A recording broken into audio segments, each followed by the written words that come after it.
Yoma Daf. Today's email comes from Mark Ashkenazi. He says, in the schos of our learning, in the Kiddush Hashem of our Havas Chinam, we should all see Yeshua's Bekarov.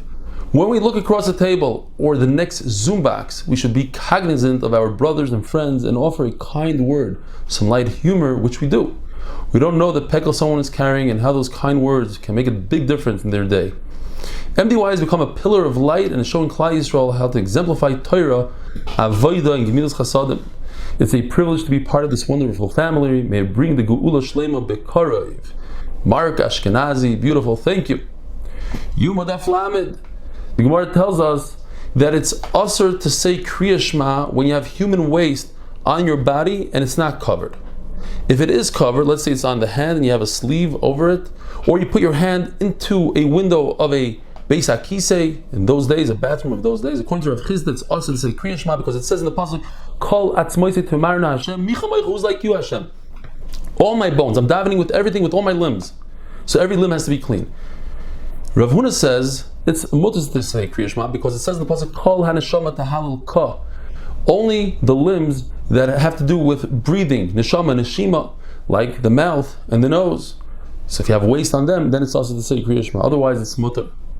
However, if the waste is where it originates, at the source, and it can be seen when you sit down, but it can't be seen when you're standing up, since there's so much zuama, so much filth over there, according to everybody, even according to Rav Huna, it's also to say Kriya Shema. If the waste is inside his body, obviously you don't have to go in there and clean, because the Torah wasn't given to Malachi Hasharis.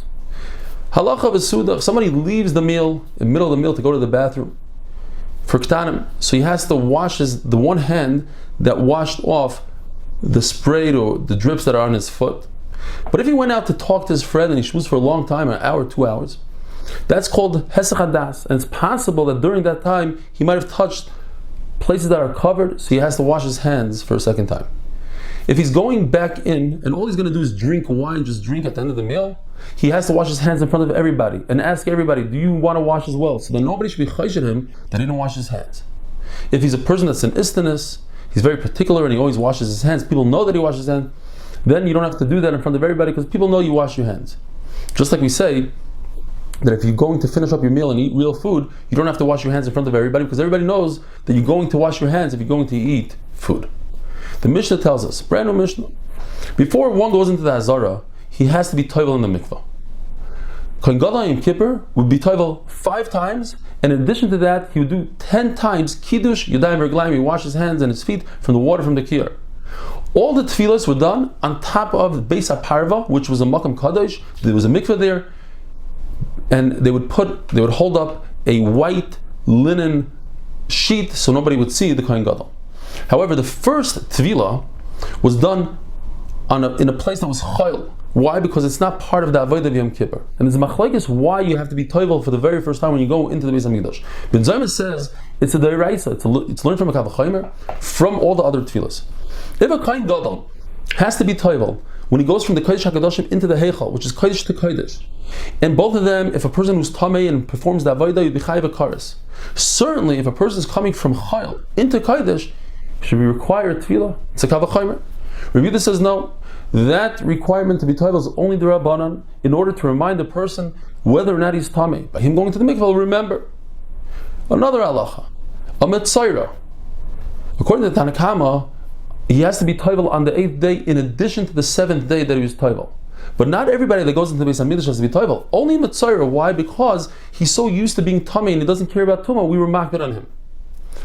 Any kohen who performs the avodah without washing his hands and his feet, the avodah is possible. He shechted an animal and he forgot to wash his hands and feet, possible. Even a kohen hedyot, even during the weekday. However, if a kohen wasn't toivel, Kohen Gadol wasn't toivel, even according to Ben Zayma, the avodah is not possible. Why? Because the first tefillah is learned from the second tefillah, and the second tefillah we say doesn't pass, certainly not the first one. What's the difference between Zayma and Yehuda? According to Ben Zayma, if a person, if the kohen wasn't toivel, he's over in nasei because he learns it from a kavachomer to deraisa. According to Rabbi Yehuda, he's not over.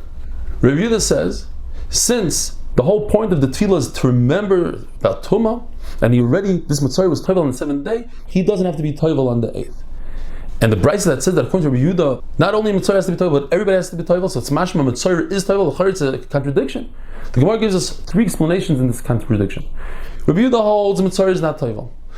But over here is talking about that he was toivel in the 7th, and he didn't have kavana to go into the Beis Hamikdash. In order to go into the Beis Hamikdash, you have to kavana when you go into the mikvah, and he didn't have kavana, so therefore he has to be toivel on the 8th day. Or we have to be garish in the brayso to take out the word bilvad, and it comes out that Rabbi Yehuda is saying it's a mitzvah does not have to go to the mikvah. And the third explanation is that of course Rabbi Yehuda holds that a mitzvah doesn't have to go to be toivel. And he was just talking to Chachamim. According to you Chachamim, that say mitzvah has to be toivel on the 8th day. Don't you agree to me that not only mitzvah has to go, everybody has to go? And to that Chachamim answer Rabbi Yehuda, no, only mitzvah has to go. The reason is, as we said before, because mitzvah is so used to tumah. He's in a state of tumah, so he doesn't care. He'll touch a sheretz, touch a mace. So we have to be more makbid with him and say, hey, go to the mikvah on the 8th day. Now the Gemara couldn't answer the contradiction to say that it's talking about a person who didn't go to the mikvah on the 7th day, and therefore Rabbi Yehuda admits that on the 8th day he has to go because he never went before. Because if that's the case, he won't be allowed to come close to the Beis Hamikdash because he didn't have the hair of shemesh. The sun didn't go down on him. And you cannot answer that he went to the mikvah but he had hesach hadas. He wasn't paying attention. He wasn't careful about tumah. That's also not good, because if he had hesach hadas, he might have gone into a room that had a dead person there, and that would require him to have the sprinkling of the para aduma water on the 3rd and 7th day. And when he doesn't do that, have a wonderful day.